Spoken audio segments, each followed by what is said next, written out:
ഈ exit poll ഫലങ്ങൾക്കനുസരിച്ചാണ് result വരുന്നതെന്ന് വിചാരിക്കുക. അങ്ങനെയാണെങ്കിൽ ഈ മോദി ഫാക്ടർ എന്ന് പറയുന്നത് വളരെ പ്രകടമായിട്ടും പ്രബലമായിട്ടും രാജ്യത്ത് ഇപ്പോഴും തുടരുന്നു എന്ന് നമ്മൾ അങ്ങനെ തന്നെ വിശ്വസിക്കണം. അല്ല, ഒരു പ്രശ്നമെന്ന് പറഞ്ഞാൽ ഇവിടെ ഈ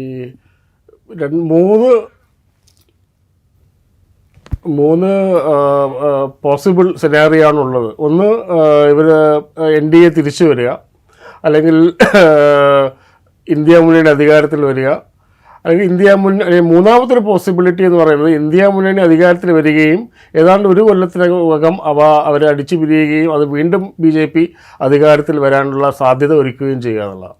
ഇതിൽ മൂന്നാമത്തതാണ് ഏറ്റവും അപകടകരമായിട്ടുള്ളത് എന്നാണ് എനിക്ക് തോന്നുന്നത്. കാരണം അത് ഒരു BJPക്ക് ദർ ഈസ് നോ ഓൾട്ടർനേറ്റീവ് എന്നുള്ള ഒരു നറേറ്റീവിനെ ഏറ്റവും കൂടുതൽ ബലപ്പെടുത്തുന്നത് ആയിരിക്കും അങ്ങനെ ഒരു സെനാറിയോ ഉണ്ടായിട്ടുള്ളത്. അപ്പോൾ ഇപ്പം ഈ ഒരു തെരഞ്ഞെടുപ്പിൽ BJP വിജയിച്ചു എങ്കിൽ 350 അനുസരിച്ച് സീറ്റ് കിട്ടി അവർ വിജയിക്കുകയാണെങ്കിൽ അത് നമ്മളോട് പറയുന്നത് എന്താണ് എന്നാണല്ലോ ചോദിക്കുന്നത്. അത് പറയുന്നതിൽ ഏറ്റവും പ്രധാനപ്പെട്ട ഒരു മെസ്സേജ് എന്നുള്ളത് നമ്മുടെ സംഘപരിവാരത്തിനെതിരെയുള്ള പ്രതിരോധ പ്രവർത്തനങ്ങളിൽ എവിടെയോ പാളിച്ച പറ്റിയിട്ടുണ്ട് എന്നുള്ളതാണ്.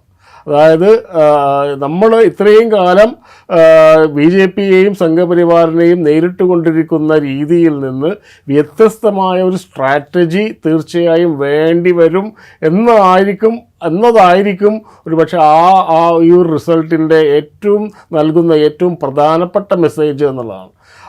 അതുപോലെ തന്നെ കൃത്യമായ രീതിയിലുള്ള ഒരു കോയിലീഷൻ ഉണ്ടാക്കുകയും തെരഞ്ഞെടുപ്പിന് മുമ്പ് തന്നെ കൃത്യമായ രീതിയിൽ അജണ്ടകൾ തീരുമാനിക്കപ്പെടുകയും ഇവിടെ ഈ ഓരോ രാഷ്ട്രീയ നേതാവും ഓരോ പ്രാദേശിക നേതാവും ഓരോ രീതിയിൽ സംസാരിക്കാതിരിക്കുകയും ഇതൊരു മോട്ട്ലി ക്രൗഡാണ്, അല്ലെങ്കിൽ തൽക്കാലത്തെ ആവശ്യത്തിന് വേണ്ടി ഒരു പടച്ചുകൂട്ടിയ ഒന്നാണ് ഈ പ്രതിപക്ഷ മുന്നണി എന്ന ധാരണയെ ശക്തിപ്പെടുത്തുന്ന രീതിയിൽ ഓരോ ദിവസവും ഓരോ രീതിയിൽ സംസാരിക്കുകയും ചെയ്യുമ്പോൾ വാസ്തവത്തിൽ ഇത് ക്രെഡിബിലിറ്റിയെ ചോദ്യം ചെയ്യപ്പെടുന്നുണ്ട്. അപ്പോൾ ഈ NDA വീണ്ടും അധികാരത്തിൽ വരികയാണെങ്കിൽ നമ്മുടെ പ്രയോറിറ്റീസ് മൊത്തം മാറ്റേണ്ടി വരും. അതായത് നമ്മുടെ ഈ സംഘപരിവാർ വിരുദ്ധ ചേരിയെ എങ്ങനെ ശക്തിപ്പെടുത്തേണ്ടി വരും. ഇനി അവർ അധികാരത്തിൽ വരുമ്പോൾ വളരെ ശക്തമായിട്ടാണല്ലോ അധികാരത്തിൽ വരുന്നത്. അവരുടെ അജണ്ടകൾ തുടരുകയും ചെയ്യും.